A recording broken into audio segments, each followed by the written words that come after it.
Hello everyone, I am Dr. Vipul Chakurkar. Today I am going to speak on kidney transplantation. Kidney transplantation is a process where one kidney from a healthy donor is taken out and is put in a patient whose kidneys have failed permanently. It is an alternative to dialysis, but it offers various advantages over dialysis.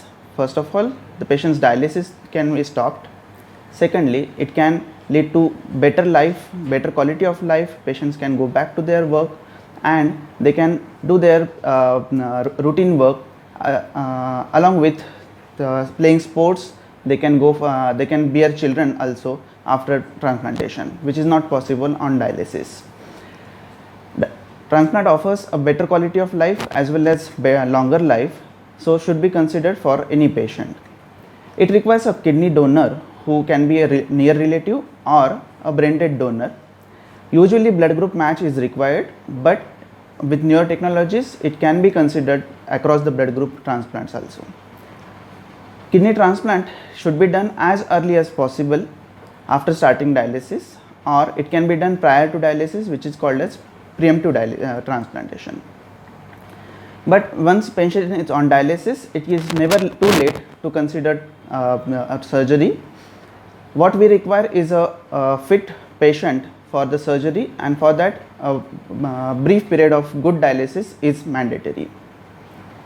Usually the success rate of kidney transplantation is over 95% at 1 year and over 85% at the end of 5 years after surgery. On an average, the lifespan of the new kidney is about 10 to 15 years. However, some transplants can last longer, even up to 30 years. This procedure is not without a risk. Apart from small risk of surgical complications, the major risk here is kidney rejection.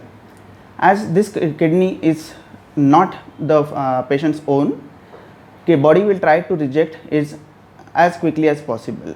So for this, we need to suppress the immunity of the patient, and for that he needs to take some medicines which are called as immunosuppressive medicines. Because of these medicines, the immunity is suppressed, and that's why some patients can catch uncommon infections, while some patients can cause common infections which can get flared up, and for this patient needs to be in regular follow-up for early diagnosis and treatment of these ailments.